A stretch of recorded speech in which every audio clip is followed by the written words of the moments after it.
नाशिकच्या गंगापूर धरणातून पुन्हा पाण्याचा विसर्ग हा वाढवण्यात आलेला आहे। गंगापूर धरणातून 8,160 क्युसेकनं पाण्याचा विसर्ग सुरू आहे। नाशिक जिल्ह्यामधील 14 ते 15 धरणांमधून आजही पाण्याचा विसर्ग कायम आहे। नाशिक शहरामध्ये ढगाळ वातावरण आहे।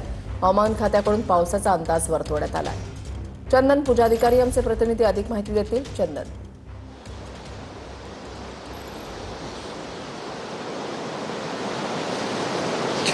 ऋषाली, आपल्याला माहिती आहे की नाशिकमध्ये सध्या पावसानं पूर्णपणे विश्रांती घेतलेली आहे।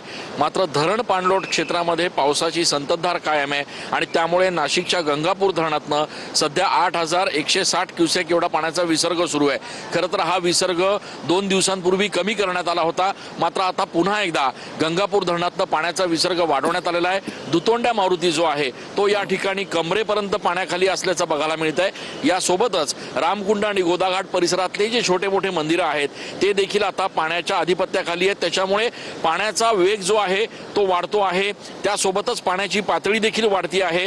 गोदाघाट परिसरात अशा पद्धतीचे सुरक्षा रक्षक जे आहेत ते तैनात करण्यात आलेले, जेणेकरून जे भाविक किंवा पर्यटक येतात ते पाण्याजवळ जाऊ नये आणि कुठलीही दुर्घटना होऊ नये। यासोबतच पुढचे 2 ते 3 दिवस नाशिकमध्ये पावसाचा येलो अलर्ट देखील देण्यात आलेला आहे। त्याच्यामुळे सगळ्या यंत्रणा ज्या आहेत त्या या ठिकाणी अलर्टवर आहेत। ऋषाली, आज जरी परिस्थिती सामान्य असली तरी उद्या नंतर गंगापूर धरणातून आणखी पाण्याचा विसर्ग वाढवला जाऊ शकतो असं प्रशासनाकडून सांगण्यात आलेलं आहे आणि त्या पार्श्वभूमीवर आता सगळ्या यंत्रणा अलर्टवर आहेत। ऋषाली, नक्कीच धन्यवाद चंदन दिलेल्या सविस्तर माहितीसाठी।